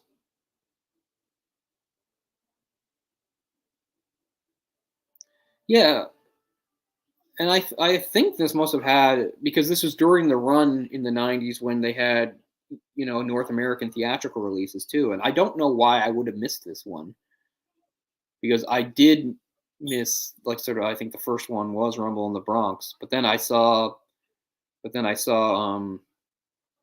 First Strike, and I saw the re-release. Although at the time I didn't know it was a re-release of an older movie. I thought it was a new movie of Operation Condor. Then I saw the movie that I think directly preceded this, the first movie they did, shot entirely in English, the somewhat underwhelming Mr. Nice Guy, which I really kind of need to see again. That's literally the only time I've ever seen it. I saw it in theater, and that's it. I've never seen it since. It's not that great, but this one I'd say is a big improvement on Mr. Nice Guy. Right, we finally have Jackie holding the gun, like in the thing here. There's actually quite a few ones that show Jackie holding a gun, and it's always, a movie where, like, he uses a gun for like half a second and probably never even fires it. But in the Lucky Stars trilogy, he plays a cop, and he actually does shoot and kill a few people.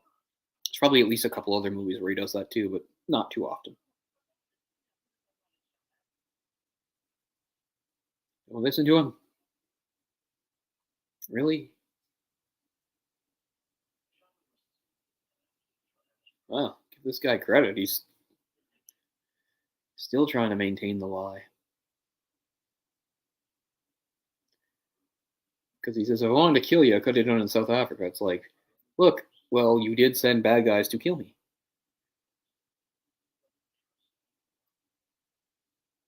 You're getting mixed messages here telling me not to trust anyone while telling me to trust you.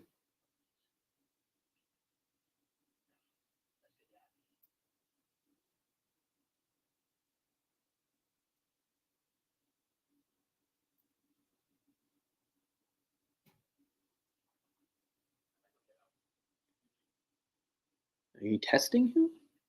You give him the gun and the disc. Hmm. It's an interesting gamble, Jackie. Wow, this is just like Die Hard. He walks away, the bad guy smiles. It's just like Hans.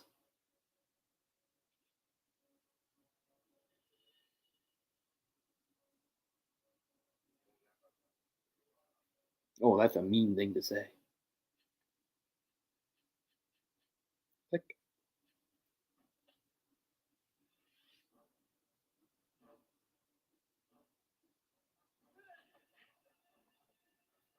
same here, Jet Li would do something similar in the Lethal Weapon 4, taking the gun apart.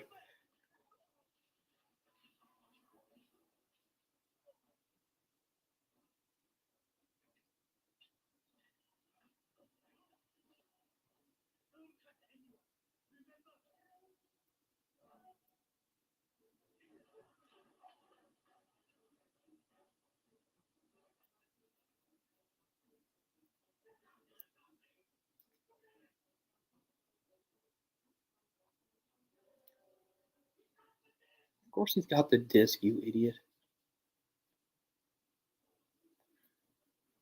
Okay, we're finally getting to the climax here. Is that the Dutch boxer guy? Actually, I say Dutch boxer, but he's not. He does Taekwondo, actually. I mean, when you think of Dutch, you think of Dutch kickboxing. But we mostly, yeah, here we go. He mostly does Taekwondo stuff. And there's Kwon Yuk, who I swear we never saw for even a second in this movie. He's only here. Oh, that earring. I think Jackie's going to rip that earring out of your ear, dude, if I remember right. So here we go. Rooftop fight. Wow. Those all been building. As usual, we have bad guys with a sense of fair play.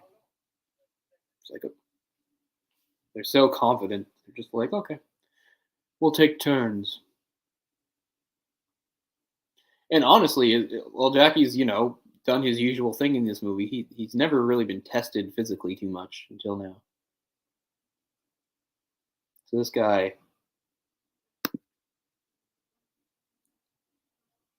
Kai Li Fo, which is some sort of Chinese martial art. It's sort of a wuxia style. I don't know.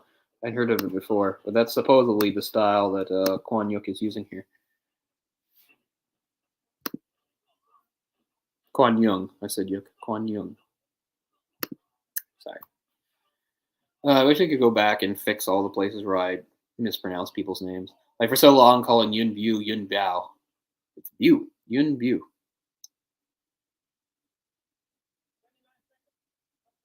29 seconds to put him on his ass. But he's getting up.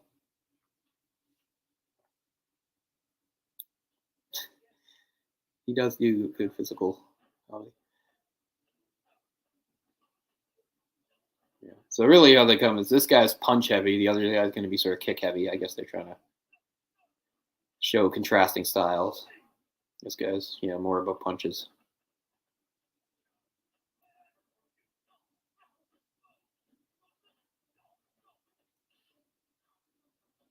The problem with that intercepting fist stuff is like it's almost impossible. like go into an MMA fight and try to do that intercepting fist stuff and see how well it works. They'll just like punch right through you. I think one is probably coming soon because if you look at like the last couple years, there's been kind of a flood.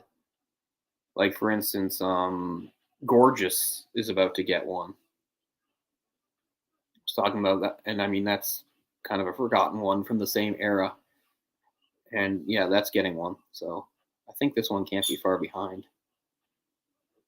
Let's talk about Gorgeous a little bit before. It's got Shu Chi and the late great Brad Allen.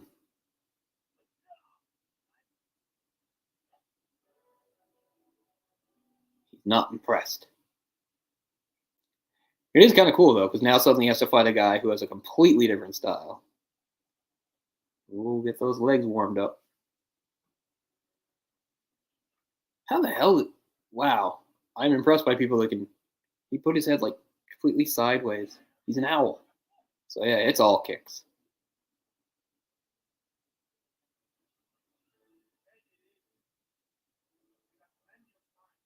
It'd be so hard to get inside on a guy with that kind of crazy reach with his legs. Oh, look at that. I've had opportunity to try to practice a jumping spinning back kick, and it's really hard because your body does not want you to do it. Like, try it without the kick. Try to jump and just spin to your back. Your body like stops you. Like your body does not want you to turn your back in a jump.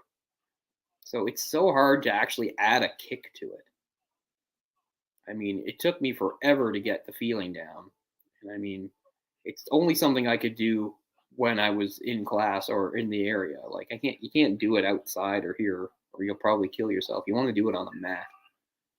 But it's just such an unnatural feeling. Your body just stops you. Like I would jump and try to, just initiate the turn, and I would just stop, and then I would just drop, and be lucky if I didn't kill myself.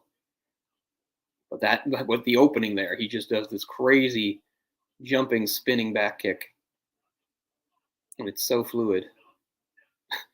Okay, this kicking each other's leg is not working out.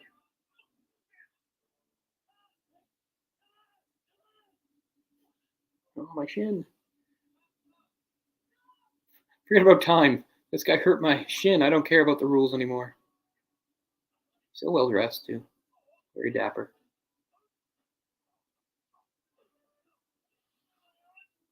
Take his legs out of the equation, you might have a shot.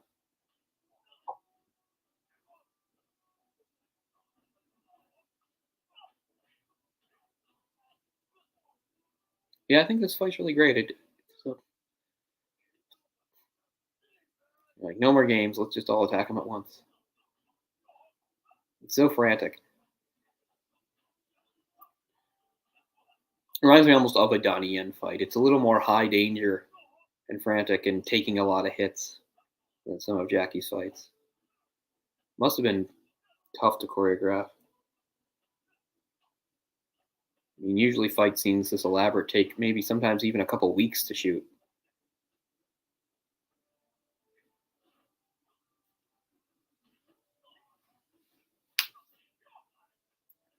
Can't really find too much information on the shooting.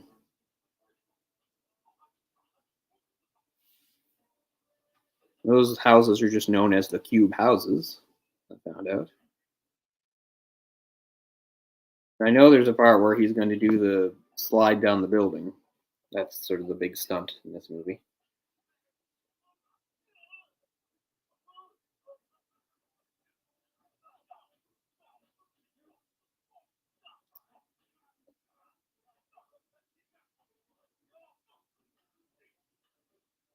Nothing like a good railing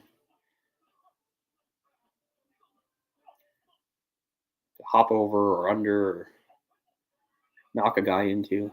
They're so useful in these fight scenes. Was the disc down there? I assume. One of those hot potato games, trying to play keep away.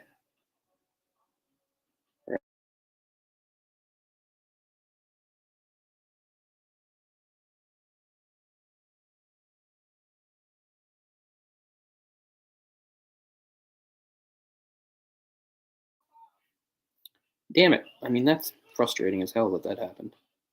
That shouldn't happen. But what can I do?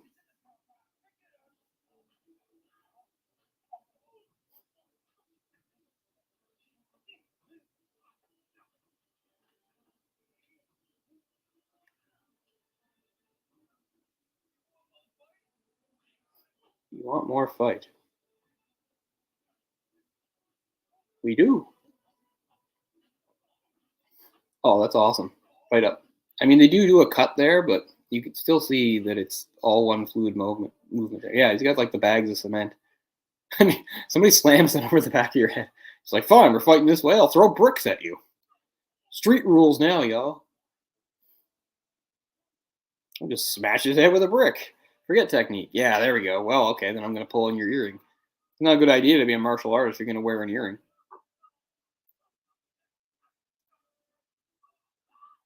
Gives you a pressure point I can control.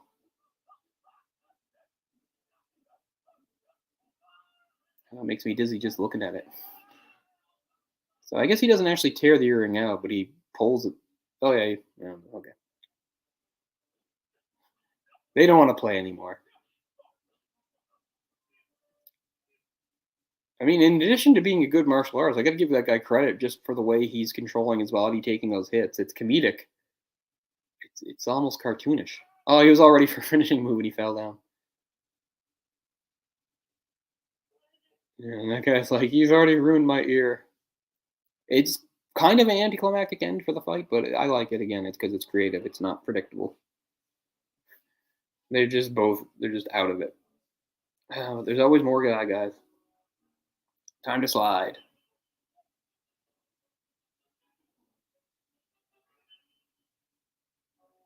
Okay, that shot did not look like him from the back.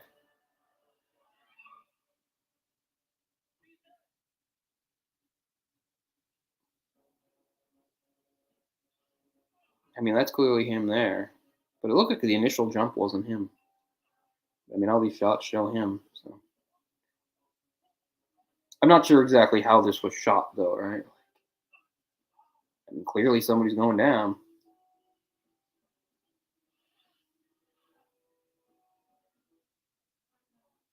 He's really struggling to control himself. I mean, we have plenty of long shots to show somebody really doing it.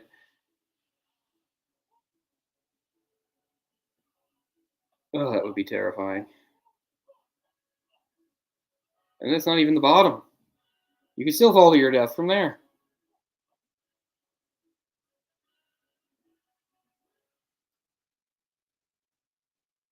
No, you can't break that with your hand.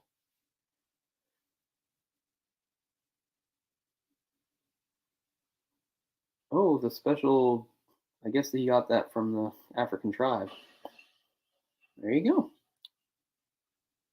I mean, it's probably some sort of Chekhov's gun thing where they show him getting it, but I don't remember, or making a point that he kept it. Coming for you, Morgan.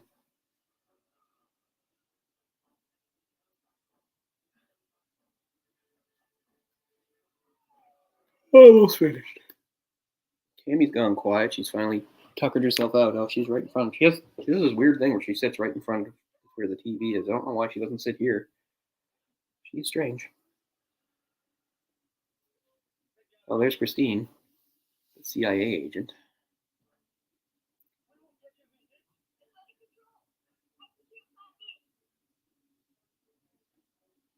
And wow, they've got a lot of agents on the ground.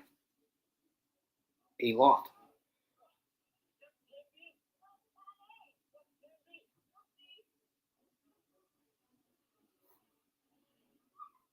Okay, that's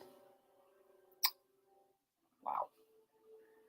Yeah, I think you're screwed, Morgan. It looks like they've got the entire freaking military out for you.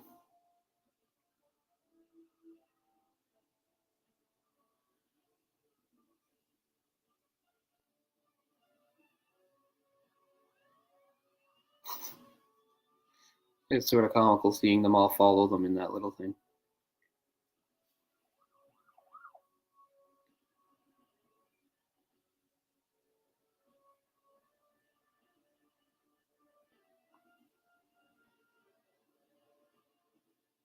Yeah, I don't. Oh, and they're raising the bridge. Yeah, there really is no getting out of this, Morgan. I'm sorry. Yeah, he reminds me a lot of Powers Booth.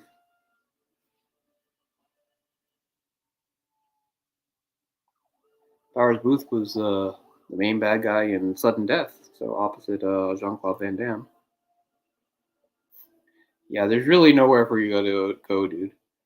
They raise the bridge. There's like half the military is coming after you, including helicopters and tanks and stuff. And he's still trying to get away. It's kind of funny. There's boats in the water. Like, geez, know when you've been beaten. He's like, there's got to be some way out of this. So I can get away on foot. No. I also like the individual soldiers that are just jogging along. They're rappelling down the sides. Wow, they're taking no chances. None of this seems that necessary. It feels kind of like overkill, but you know.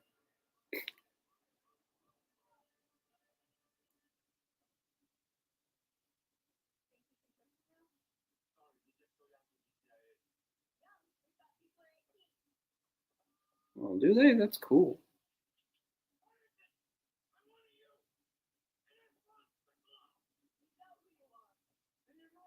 You're so young to be CIA. She is young. She wouldn't even have been 30. The actress now is, I think, 49. So she does actually have a. Yeah. So our reporter does have at least one decent kick. Because I say, oh, we got the reporter to play the reporter, which nice kick. But she actually is a reporter playing a CIA agent posing as a reporter. But she only did like one other movie after this. I'm not sure why. Maybe she just won. I mean, who knows? I'm sure she enjoyed her day job. It's not like I didn't like being a reporter. I wasn't the kind of reporter she is, though. I was never on TV or anything. Just print media, which is pretty much fucking dead.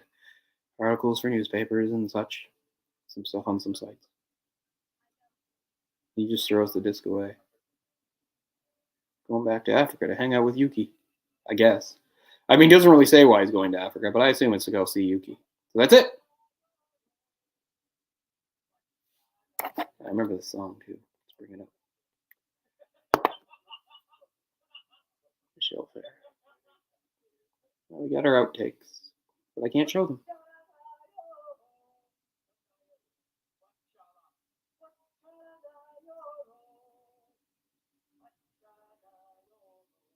Yeah, he's a decent singer, but he doesn't really have the voice for it. But he's such a superstar, nobody tells him he can't sing. So, and again, it's not like he can't sing; he can hit the notes. Oh, Brad Allen is given something there. He might have had some involvement in this movie.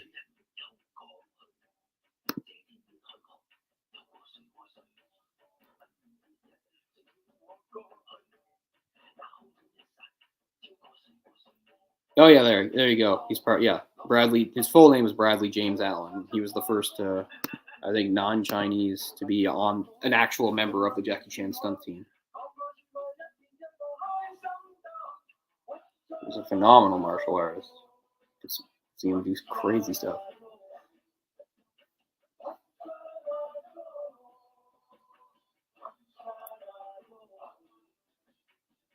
I mean, it's a real tribe. Those aren't actors. It's an actual tribe.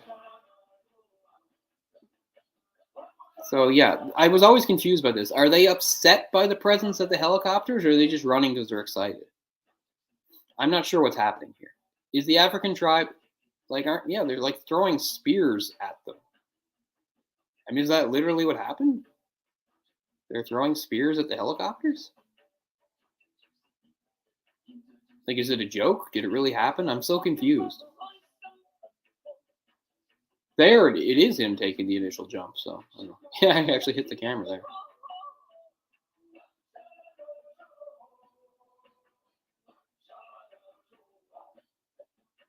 There's an injured person, as always. Drop your cement bag.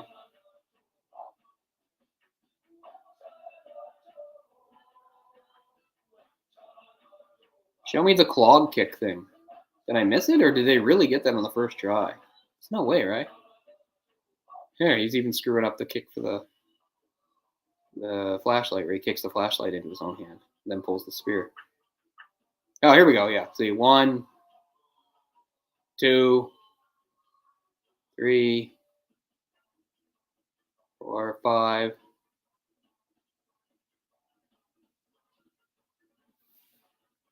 Oh, there it looks like what's his name from the end is the guy that gets the clog kicked at him.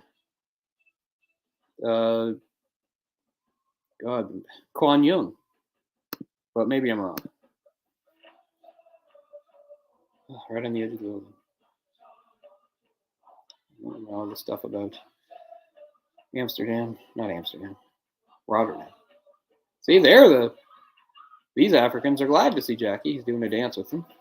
So, I don't know.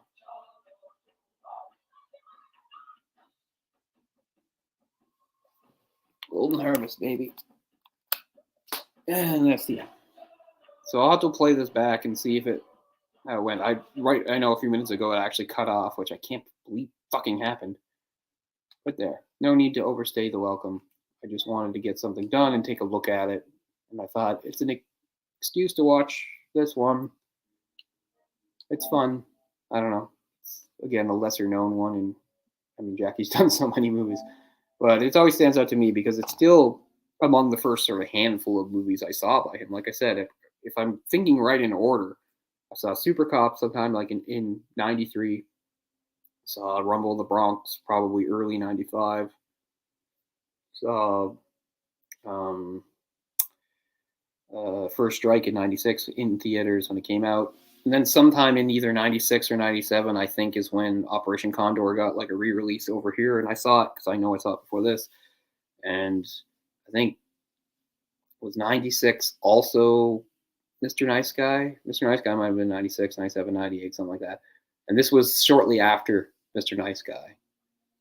And yeah, so that's like the first Jackie movies I saw before like Rush Hour changed everything for some people. But anyway, that's enough of that. Half of the movie was me being distracted by the cat. Gotta get used to that. All right, thanks to anybody that tuned in. Thanks, Big T. And I'll see you next time for something cooler, maybe something with Jay Ork. Jay Ork and I have something cool coming up if we can ever get it together. It's been in the works for forever. And anyway, Jay and I expect to do a normal show this week coming up. So anyway, thanks a lot for anybody tuning in or later on in the future. I'll see you later. Have a good one. Bye-bye. Peace out. This always takes a little while.